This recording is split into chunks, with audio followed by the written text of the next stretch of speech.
Hi, Heritage residents. This is Jaron Brandon, and I am running for the California State Senate in District 4. I'm sorry that I can't be there, and I wanted to record a message for you to tell you a little bit about me, some of the priorities of my campaign. I'll tell you, if you tag me anywhere on Facebook, I am known to be somebody that gets back to people, a local elected that actually picks up the phone when you call. And so if you have any questions at the end of this video, please just give me a call. My phone number is 209-770 5084. My website is VOTEJARON, votejaron.com, and I look forward to hearing from you.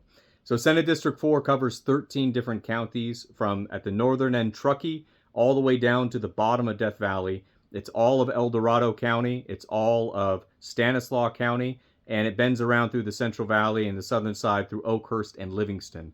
So needless to say, I've been doing a ton of driving. But this is home territory for me. Areas like El Dorado and Tuolumne have a lot in common. I grew up in a small town.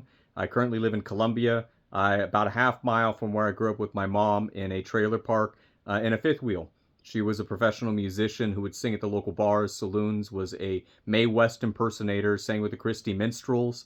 My dad owns a guitar shop. I'm selling independent music supplies and amplifiers. I was the first of my family to graduate from UC Merced, where I lived for 6 years.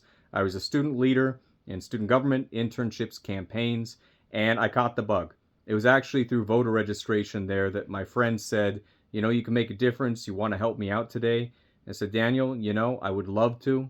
I enjoyed it, and I spent the next 6 years organizing within Merced, becoming college chapter of the year of the California Democratic Party while I was one of its officers and leaders.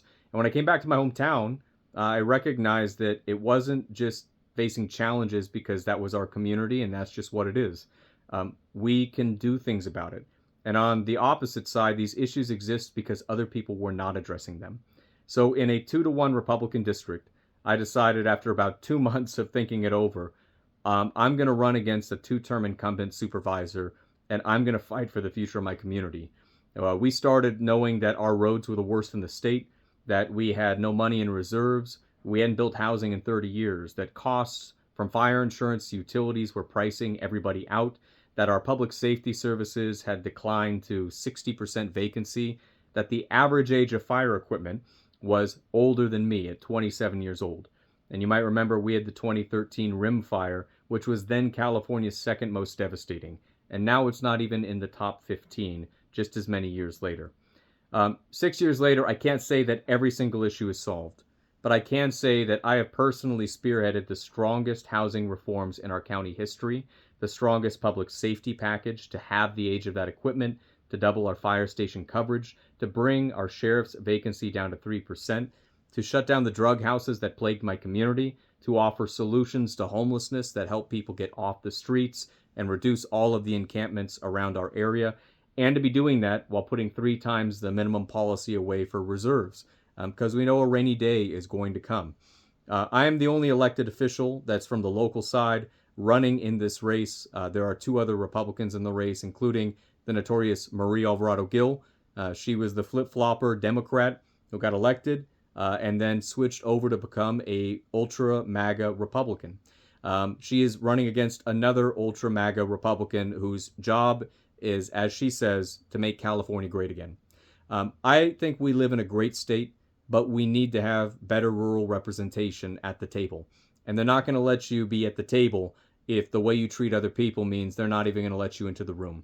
So some of the issues that I particularly care about, my number one will be wildfire and forest management, as well as fire insurance that are intrinsically connected. Few candidates probably bring more experience and interest, personal and professional, to this issue in the entire state than I do to it. This is something existential for our communities. And we have to make sure that post HR 1, our hospitals and the attacks now happening on the Department of Education and special education, we have to fight back against the Trump administration that is coming after Californians. And the Trump administration doesn't care whether you're a Republican, an independent, or a Democrat. It just cares that this is a blue state that didn't vote for him. We've seen that from the Forest Service. We've seen that from SAMHSA mental health money. We're seeing that now with Medi-Cal. And we have to make sure that we are electing leaders that will step up to that. But our hospitals and schools were struggling before. We have to make sure that they're not closing down maternity wards. We have to make sure that kids are not being taught in portable buildings. We have to make sure that teachers can afford health care premiums for their families so that they can have kids of their own. The last thing to me is the first thing that brought me to office in the local government, which is housing. We have to have an affordable housing option for everybody in the state in all areas, including rural areas that are at prone of fire risk. We need to have middle housing for folks who come back to get an apartment, to get a condo, to be able to get a tiny home. And we need to have more units that people can be able to afford to build wealth in.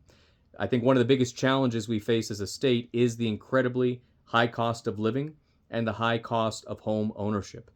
Those will be my three top priorities, but I'll tell you the things that are on my mind, I would overwhelm probably more than three, but broadband implementation in all of our rural areas, making sure that we are dealing with the impacts of automation, being able to use its benefits while not letting it destroy us and entire classes of jobs, fixing many of the potholes and roads in our local government areas that are continuing to decline even years after the gas tax is passed, and many things about the state, which is a wealthy state and a powerful state that has not always used that to the benefit of rural areas like ours. I want to be a translator and a navigator. I try to escape labels as best as I can. The one label I will own is I'm a pragmatist. Please only measure me by, when I get elected, what I'm able to deliver to the district in terms of policy wins, in terms of resources, in terms of flexibility for our local governments, and being able to hopefully be somebody that ultimately not everybody will vote for, but I hope folks will feel that they know I'm working hard for them, even when they're not watching, that they can trust I'm making informed decisions and getting all perspectives, and ultimately your life is going to get better at the end of it too. I know I went through my cell phone number before, but again, it's 209-770-5084. Please contact me if you have any questions. The race is coming up for the June 2nd primary. You should have already received a ballot. If you didn't, we're happy to help you. It's really important to turn in your ballot because more than 50% of people in primaries that get a ballot, that went through registering to vote, that got all the candidate materials and got spammed by all the messages, don't actually even turn in that ballot. It is hugely important. And don't stop with just turning in yours. Call your friends, call your family, talk to your neighbors, have a ballot party, discuss the issues, and ultimately let's make sure that everybody's voice is heard.